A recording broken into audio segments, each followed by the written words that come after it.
Two great mysteries dominate our lives, love and money. What is love is a question that has been endlessly explored in stories, songs, books, movies, and television. But the same cannot be said about the question, what is money?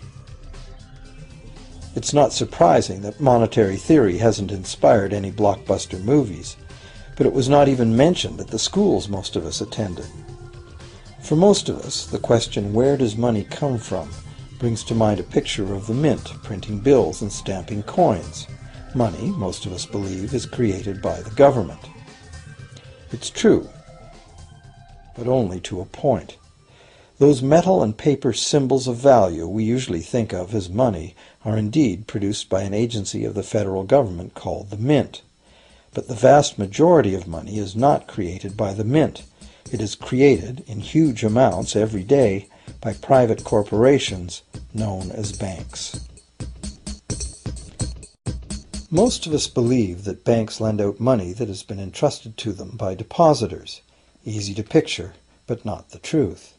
In fact, banks create the money they loan, not from the bank's own earnings, not from the money deposited, but directly from the borrower's promise to repay. The borrower's signature on the loan papers is an obligation to pay the bank the amount of the loan plus interest, or lose the house, the car, whatever asset was pledged as collateral. That's a big commitment from the borrower. What does the same signature require of the bank? The bank gets to conjure into existence the amount of the loan and just write it into the borrower's account. Sound far-fetched? Surely that can't be true. But it is.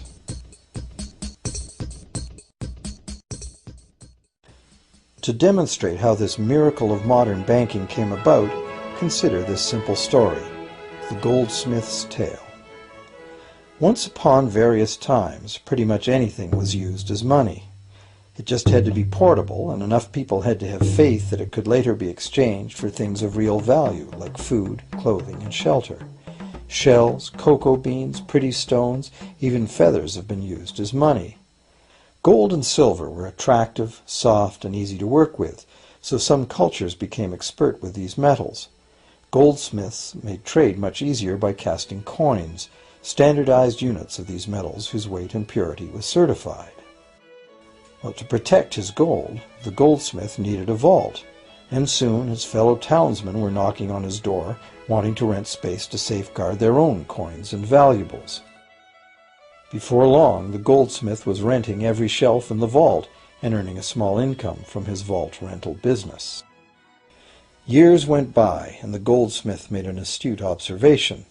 Depositors rarely came in to remove their actual physical gold, and they never all came in at once.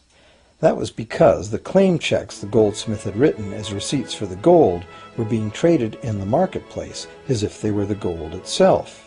This paper money was far more convenient than heavy coins, and amounts could simply be written instead of laboriously counted one by one for each transaction.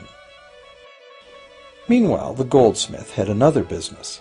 He lent out his gold, charging interest. Well, as convenient claim check money came into acceptance, borrowers began asking for their loans in the form of these claim checks instead of the actual metal. As industry expanded, more and more people asked the goldsmith for loans.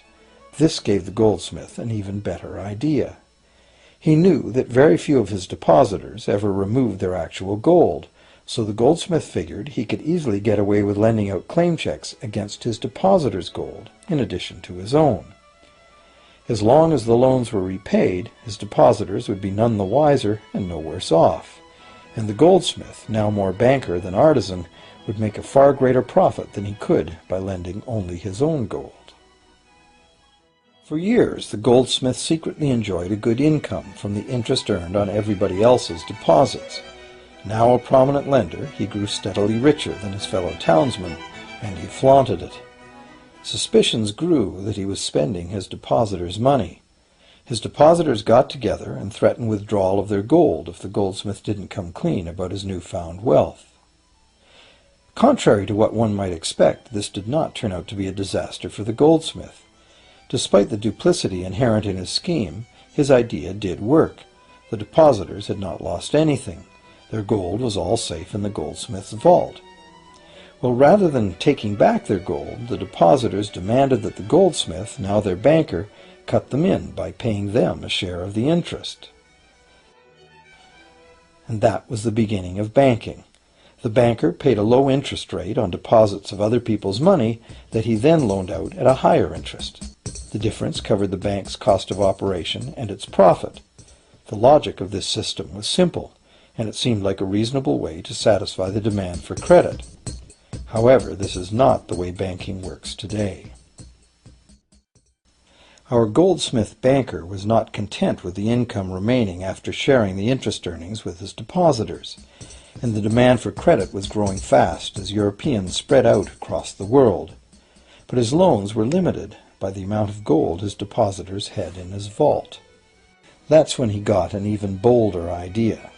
Since no one but himself knew what was actually in his vaults, he could lend out claim checks on gold that wasn't even there. As long as all the claim check holders didn't come to the vault at the same time and demand real gold, how would anyone find out? This new scheme worked very well, and the banker became enormously wealthy on the interest paid on gold that did not exist. The idea that the banker would just create money out of nothing was too outrageous to believe, so for a long time the thought did not occur to people. But the power to just invent money went to the banker's head, as you can well imagine. In time, the magnitude of the banker's loans and his ostentatious wealth did trigger suspicions once again. Some borrowers started to demand real gold instead of paper representations. Rumors spread. Suddenly, several wealthy depositors showed up to remove their gold. The game was up. A sea of claim check holders flooded the street outside the closed doors of the bank. Alas, the banker did not have enough gold and silver to redeem all the paper he had put into their hands. This is called a run on the bank, and it is what every banker dreads. This phenomenon of a run on the bank ruined individual banks and, not surprisingly, damaged public confidence in all bankers. It would have been straightforward to outlaw the practice of creating money from nothing. But the large volumes of credit the bankers were offering had become essential to the success of European commercial expansion, so instead the practice was legalized and regulated. Bankers agreed to abide by limits on the amount of fictional loan money that could be lent out. The limit would still be a number much larger than the actual value of gold and silver in the vault. Quite often the ratio was 9 fictional dollars to 1 actual dollar in gold. These regulations were enforced by surprise inspections. It was also arranged that, in the event of a run, central banks would support local banks with emergency infusions of gold.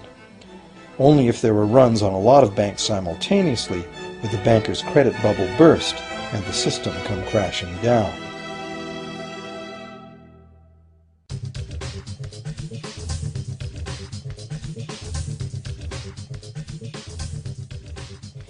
Over the years, the fractional reserve system and its integrated network of banks backed by a central bank has become the dominant money system of the world.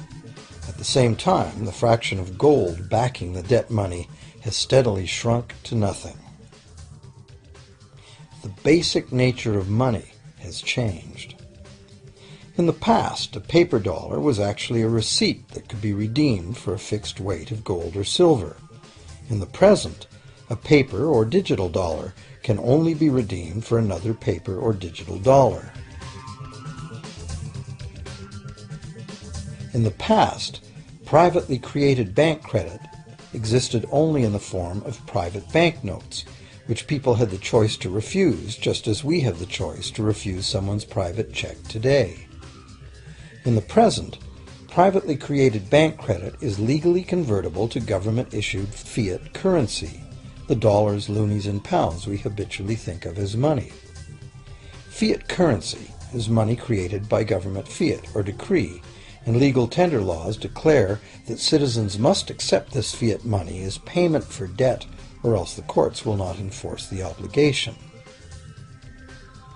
So now the question is, if governments and banks can both just create money, then how much money exists?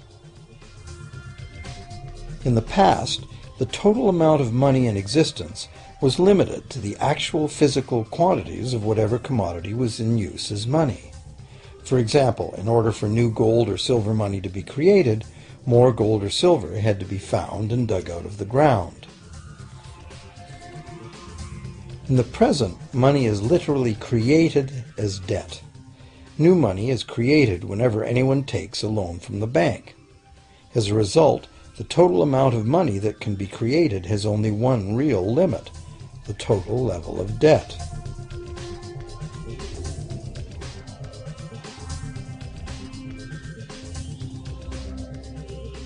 Governments place an additional statutory limit on the creation of new money by enforcing rules known as fractional reserve requirements. Essentially arbitrary, fractional reserve requirements vary from country to country and from time to time. In the past, it was common to require banks to have at least $1 worth of real gold in the vault to back $10 worth of debt money created. Today, reserve requirement ratios no longer apply to the ratio of new money to gold on deposit, but merely to the ratio of new debt money to existing debt money on deposit in the bank. Today, a bank's reserves consist of two things: the amount of government-issued cash or equivalent that the bank has deposited with the central bank, plus the amount of already existing debt money the bank has on deposit. To illustrate this in a simple way, let's imagine that a new bank has just started up and has no depositors yet. However, the bank's investors have made a reserve deposit of $1,111.12 of existing cash money at the central bank. The required reserve ratio is 9-to-1. Step 1. The door is open and the new bank welcomes its first loan customer. He needs $10,000 to buy a car. At the 9-to-1 reserve ratio, the new bank's reserve at the central bank, also known as high-powered money, allows it to legally conjure into existence 9 times that amount, or $10,000, on the basis of the borrower's pledge of debt. This $10,000 is not taken from anywhere. It's brand new money simply typed into the borrower's account as bank credit. The borrower then writes a check on that bank credit to buy the used car. Step 2. The seller then deposits this newly created $10,000 at her bank.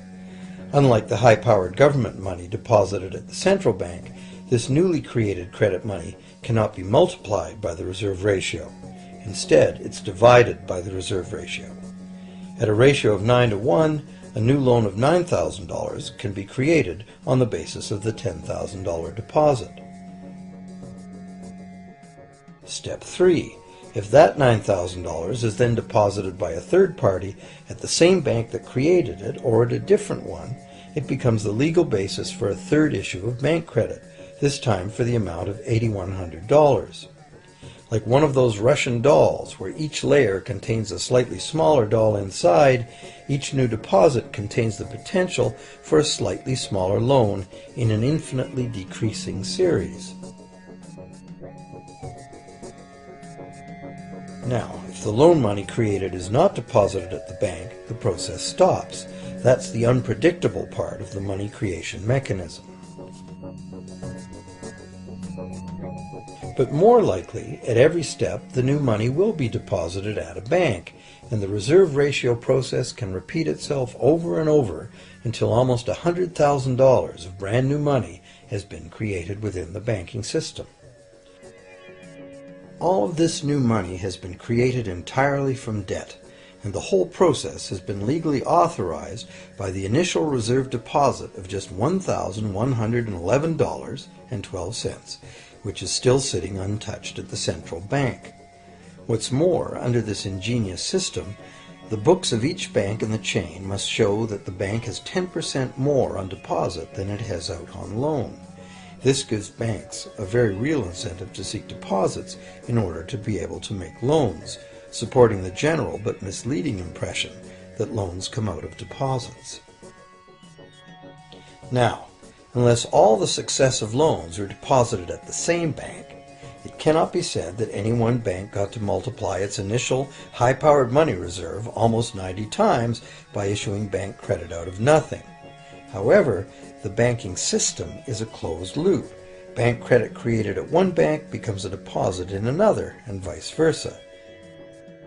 In a theoretical world of perfectly equal exchanges, the ultimate effect would be exactly the same as if the whole process took place within one bank.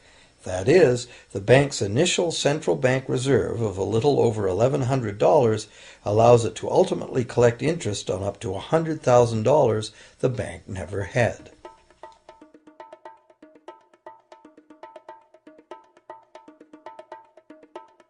If that sounds ridiculous, try this. In recent decades, as a result of steady lobbying by the banks, the requirements to make a reserve deposit at the nation's central bank have all but disappeared in some countries, and actual reserve ratios can be much higher than 9-to-1.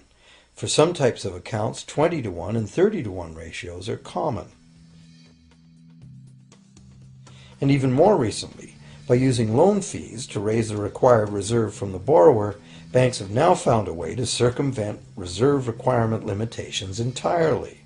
So, while the rules are complex, the common sense reality is actually quite simple. Banks can create as much money as we can borrow.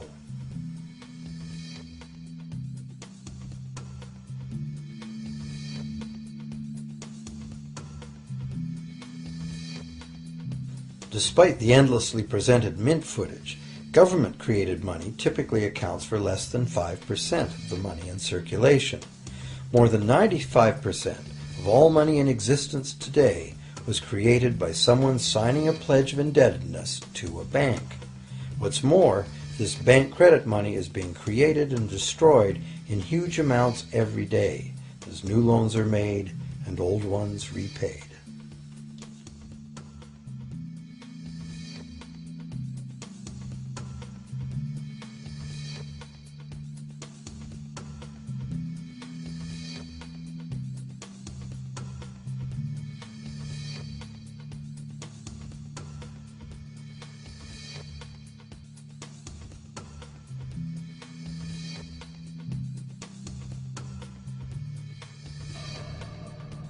Banks can only practice this money system with the active cooperation of government.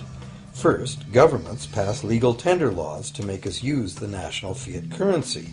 Secondly, governments allow private bank credit to be paid out in this government currency. Thirdly, government courts enforce debts.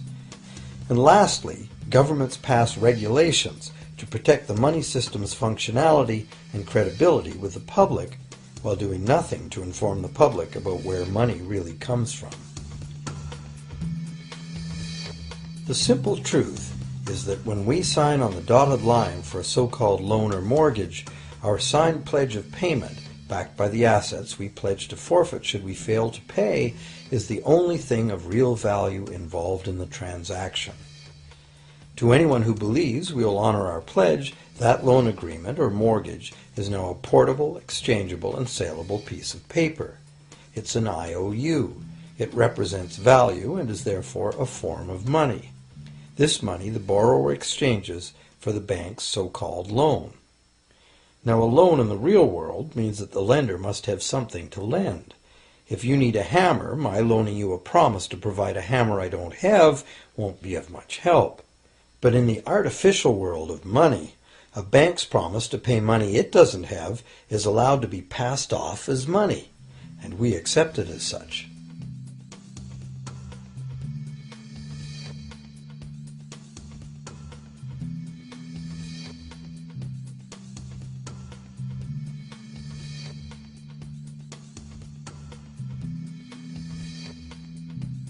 Once the borrower signs the pledge of debt, the bank then balances the transaction by creating, with a few keystrokes on a computer, a matching debt of the bank to the borrower.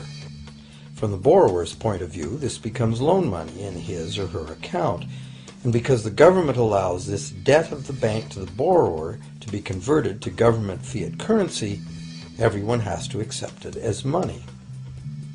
Again, the basic truth is very simple. Without the document the borrower signed, the banker would have nothing to lend.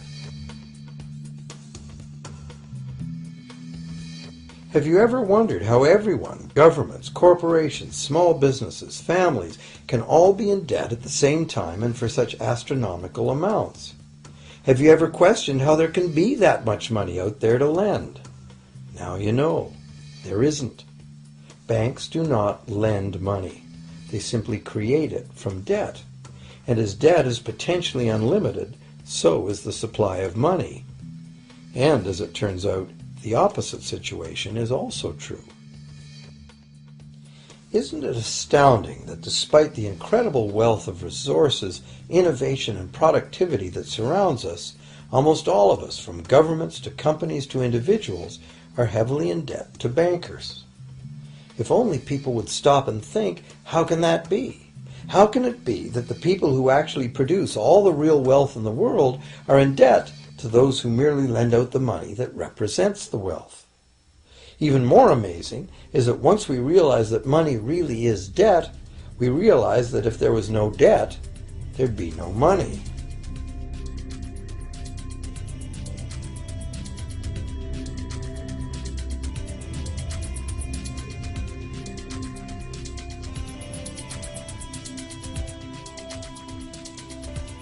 If this is news to you, you are not alone. Most people imagine that if all debts were paid off, the state of the economy would improve. It's certainly true on an individual level. Just as we have more money to spend when our loan payments are finished, we think that if everyone were out of debt, there would be more money to spend in general. But the truth is the exact opposite. There would be no money at all. There it is. We are totally dependent on continually renewed bank credit for there to be any money in existence. No loans, no money, which is what happened during the Great Depression. The money supply shrank drastically as the supply of loans dried up.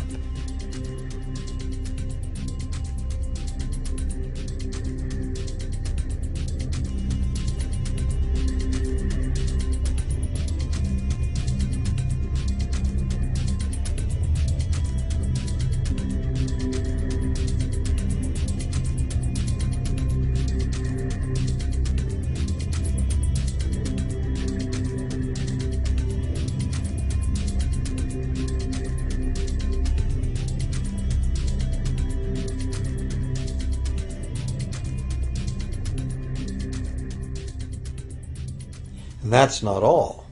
Banks create only the amount of the principal. They don't create the money to pay the interest. Where is that supposed to come from? The only place borrowers can go to obtain the money to pay interest is the general economy's overall money supply. But almost all that overall money supply has been created exactly the same way, as bank credit that has to be paid back with more than was created. So everywhere there are other borrowers in the same situation, frantically trying to obtain the money they need to pay back both principal and interest from a total money pool which contains only principal. It is clearly impossible for everyone to pay back the principal plus interest because the interest money doesn't exist. This can even be expressed by a simple mathematical formula. The big problem here is that for long-term loans, such as mortgages and government debt, the total interest far exceeds the principal. So unless a lot of extra money is created to pay the interest, it means a very high proportion of foreclosures and a non-functioning economy. To maintain a functional society, the rate of foreclosure needs to be low. And so, to accomplish this, more and more new debt money has to be created to satisfy today's demands for money to service the previous debt. But of course, this just makes the total debt bigger, and that means more interest must ultimately be paid, resulting in an ever-escalating and inescapable spiral of mounting indebtedness.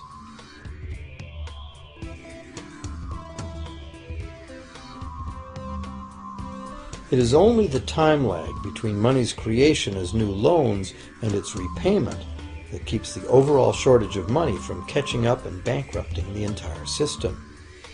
However, as the bank's insatiable credit monster gets bigger and bigger, the need to create more and more debt money to feed it becomes increasingly urgent. Why are interest rates so low? Why do we get unsolicited credit cards in the mail? Why is the U.S. government spending faster than ever? Could it be to stave off collapse of the entire monetary system? A rational person has to ask, can this really go on forever? Isn't a collapse inevitable?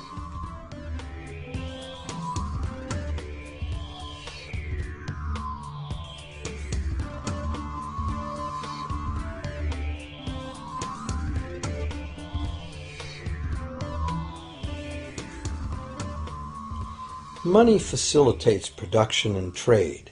As the money supply increases, money just becomes increasingly worthless unless the volume of production and trade in the real world grows by the same amount. Add to this the realization that when we hear that the economy is growing at 3% per year, it sounds like a constant rate, but it's not. This year's 3% represents more real goods and services than last year's 3% because it's 3% of the new total. Instead of a straight line, as is naturally visualized from the words, it is really an exponential curve getting steeper and steeper. The problem, of course, is that perpetual growth of the real economy requires perpetually escalating use of real-world resources and energy. More and more stuff has to go from natural resource to garbage every year, forever, just to keep this system from collapsing.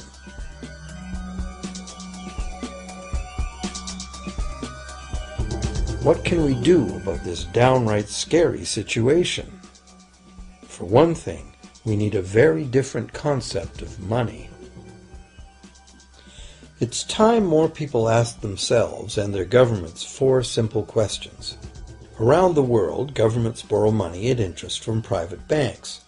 Government debt is a major component of total debt, and servicing that debt takes a big chunk of our taxes. Now we know that banks simply create the money they lend, and that governments have given them permission to do this. So the first question is, why do governments choose to borrow money from private banks at interest when government could create all the interest-free money it needs itself? And the second big question is, why create money as debt at all? Why not create money that circulates permanently and doesn't have to be perpetually re-borrowed at interest in order to exist? The third question, how can a money system that can only function with perpetually accelerating growth be used to build a sustainable economy? Isn't it logical that perpetually accelerating growth and sustainability are incompatible? And finally, what is it about our current system that makes it totally dependent on perpetual growth? What needs to be changed to allow the creation of a sustainable economy? At one time, charging any interest on a loan was called usury and was subject to severe penalties, including death. Every major religion forbade usury. Most of the arguments made against the practice were moral.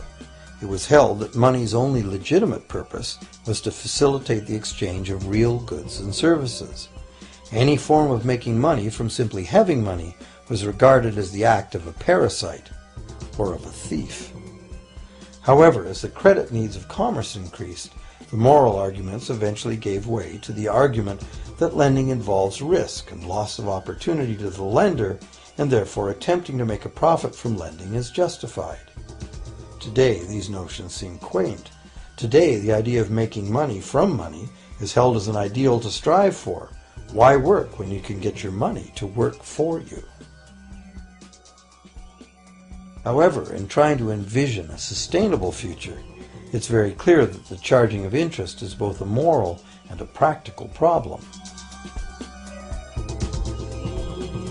Imagine a society and economy that can endure for centuries because, instead of plundering its capital stores of energy, it restricts itself to present-day income. No more wood is harvested than grows in the same period. All energy is renewable, solar, gravitational, geothermal, magnetic, and whatever else we discover. This society lives within the limits of its non-renewable resources by reusing and recycling everything, and the population just replaces itself. Such a society could never function using a money system utterly dependent on perpetually accelerating growth. A stable economy would need a money supply at least capable of remaining stable without collapsing. Let's say the total volume of this stable money supply is represented by this big circle. Let's also imagine that moneylenders must actually have existing money to lend. If some people within this money supply begin systematically lending money at interest, their share of the money supply will grow. If they continually re-loan at interest all the money that gets paid back, what's the inevitable result? Whether it's gold, fiat, or debt money doesn't matter. The moneylenders will end up with all the money. And after the foreclosures and bankruptcies are all filed, they'll get all the real property too. Only if the proceeds of lending at interest were evenly distributed among the population would this central problem be solved. Heavy taxation of bank profits might accomplish this goal, but then why would banks want to be in business? If we were ever able to free ourselves of the current situation, we could imagine banking run as a non-profit service to society, dispersing its interest earnings as a universal citizen dividend, or lending without charging interest at all.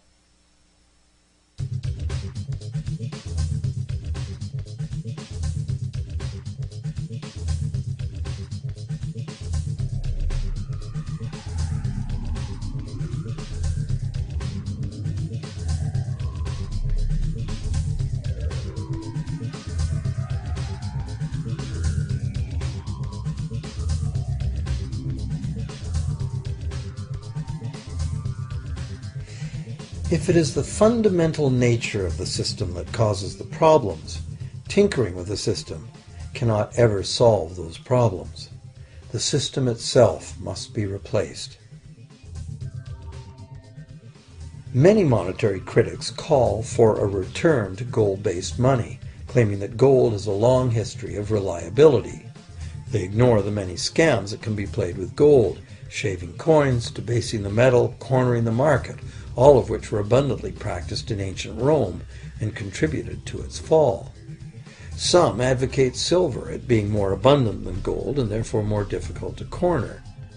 Many question the need to bring back precious metals at all. No one wants to go back to carrying heavy sacks of coins to go shopping. It's a certainty that paper, digital, plastic, or more likely biometric ID money would be the real medium of trade, with the same potential for creating unlimited debt money we have now. Beyond that, if gold again became the sole legal basis of money, those who have no gold would suddenly have no money. Other monetary reform advocates have concluded that greed and dishonesty are the main problems, and that there may be better ways to create an honest and equitable money system than returning to silver or gold. Inventive minds have proposed a variety of alternate ways to create money. Many private barter systems create money as debt, much as banks do, but it is done openly and without charging interest. An example is a barter system in which debt is expressed as pledges of hours of work, all work being valued equally at a dollar figure that then allows hours to be equated with the dollar price of goods. This kind of money system can be set up by anyone who can devise a way to do the accounting and find willing and trustworthy participants. Setting up a local barter money system, even if it were little used now, would be prudent emergency planning for any community. Monetary reform, like electoral reform, is a big topic, and one that requires a willingness to change and to think outside the box. Monetary reform, again, like electoral reform, will not come easily, because the enormously powerful interests that benefit from the existing system will do their utmost to maintain their advantage.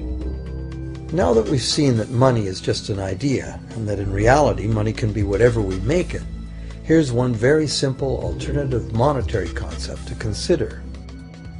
This model is based on systems that have worked in the past, in England and America, systems that were undermined and destroyed by the goldsmith bankers and their fractional reserve system.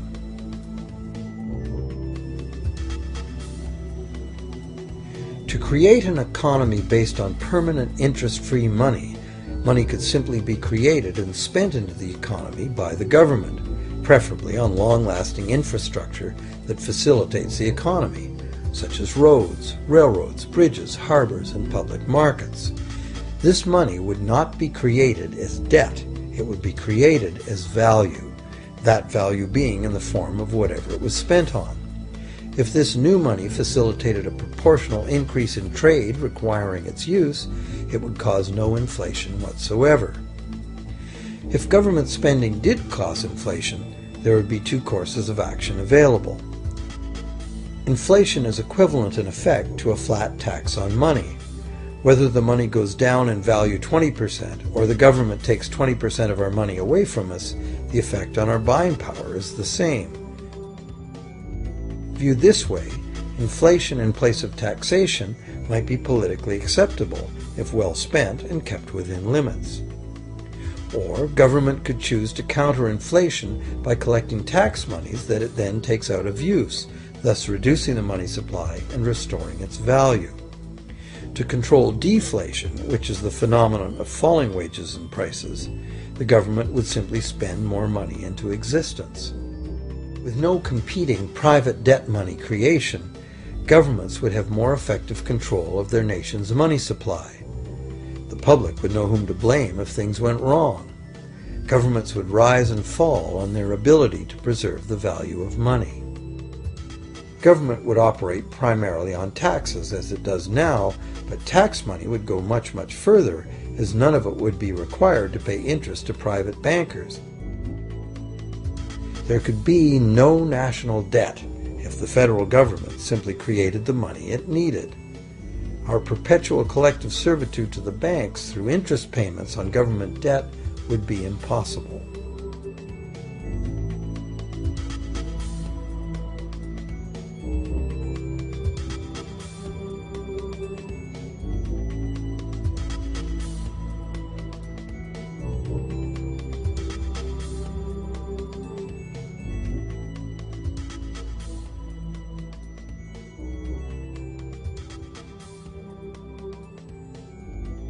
What we have been taught to believe is democracy and freedom has become in reality an ingenious and invisible form of economic dictatorship. As long as our entire society remains utterly dependent on bank credit for its supply of money, bankers will be in the position to make the decisions on who gets the money they need and who doesn't.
Few people are aware today that the history of the United States since the Revolution in 1776 has been, in large part, the story of an epic struggle to get free and stay free of control by the European international banks. This struggle was finally lost in 1913, when President Woodrow Wilson signed into effect the Federal Reserve Act, putting the international banking cartel in charge of creating America's money.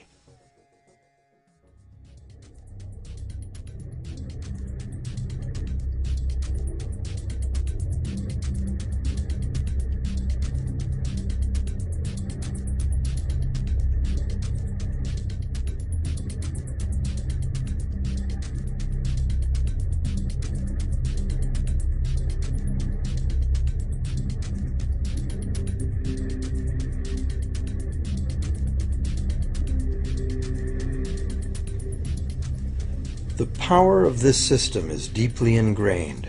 So is the educational and media silence on the subject. Years ago, a Canadian Deputy Prime Minister surveyed scores of non-economists, both highly educated professionals and common-sense people on the street, and found that not one of them had an accurate understanding of how money is created. In fact, it's probably safe to say that most people, including the frontline employees of banks, have never given the matter a moment's thought. Have you?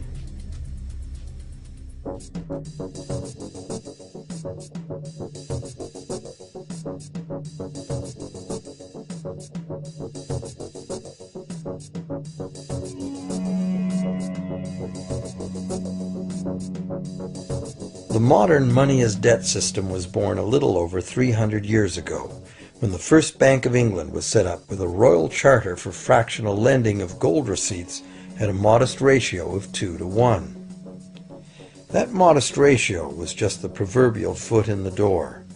The system is now worldwide, creates virtually unlimited amounts of money out of thin air, and has almost everyone on the planet chained to a perpetually growing debt that can never be paid off.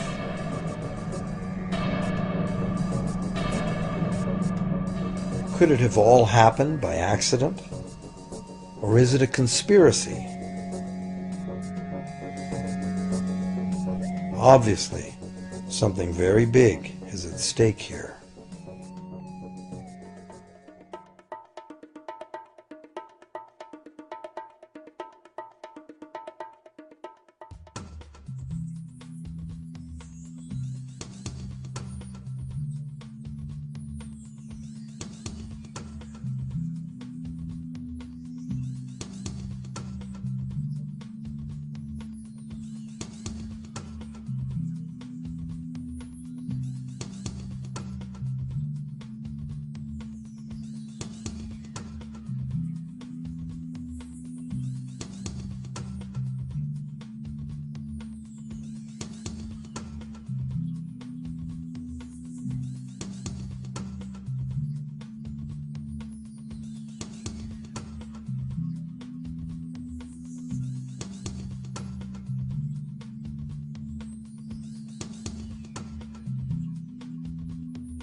action.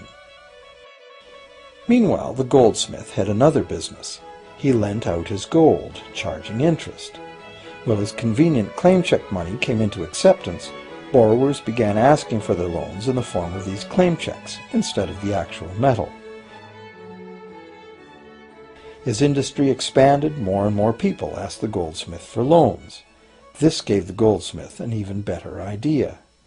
He knew that very few of his depositors ever removed their actual gold, so the goldsmith figured he could easily get away with lending out claim checks against his depositors' gold, in addition to his own.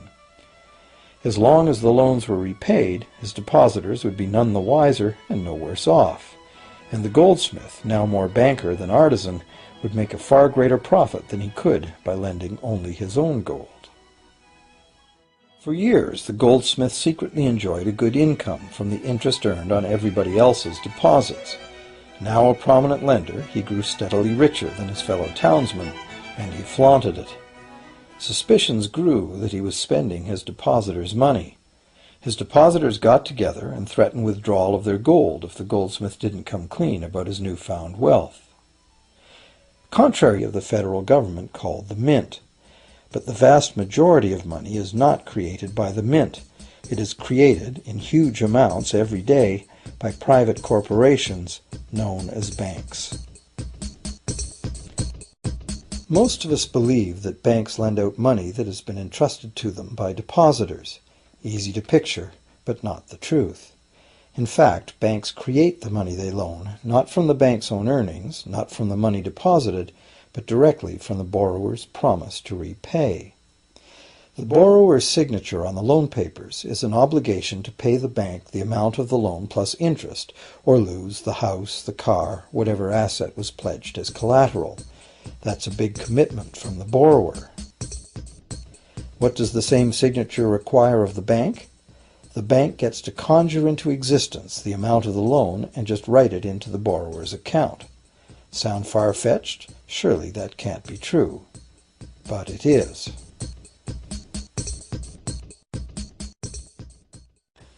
To demonstrate how this miracle of modern banking came about, consider this simple story, the goldsmith's tale. Once upon various times, pretty much any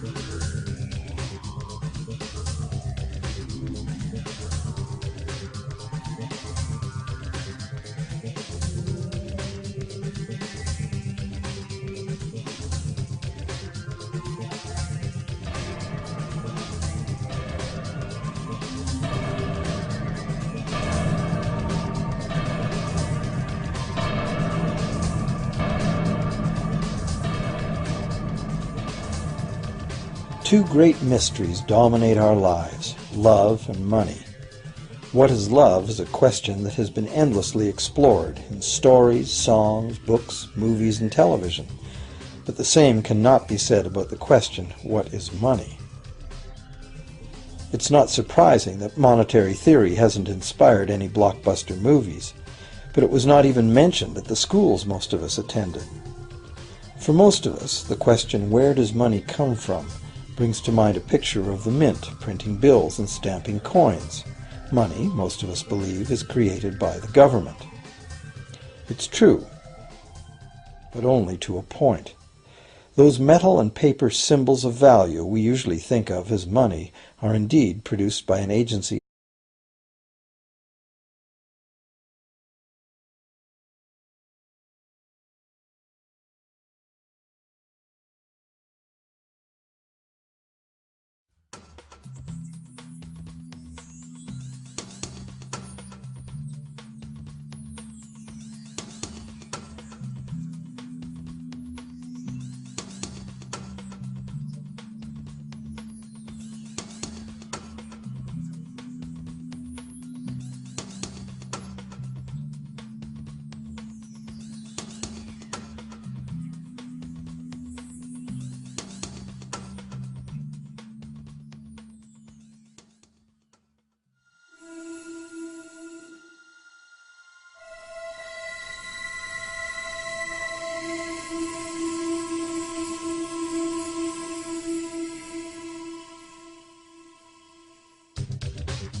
anything was used as money.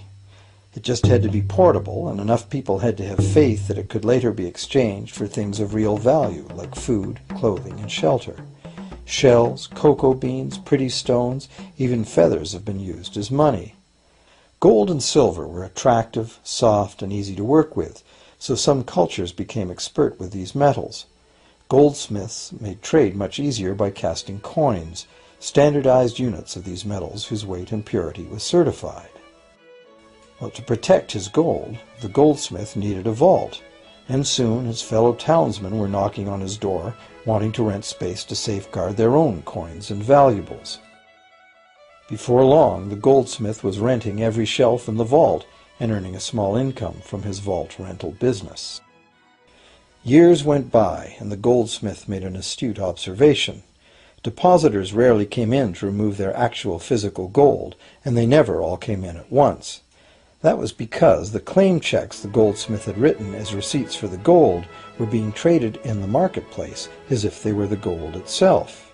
This paper money was far more convenient than heavy coins, and amounts could simply be written instead of laboriously counted one by one for each transaction.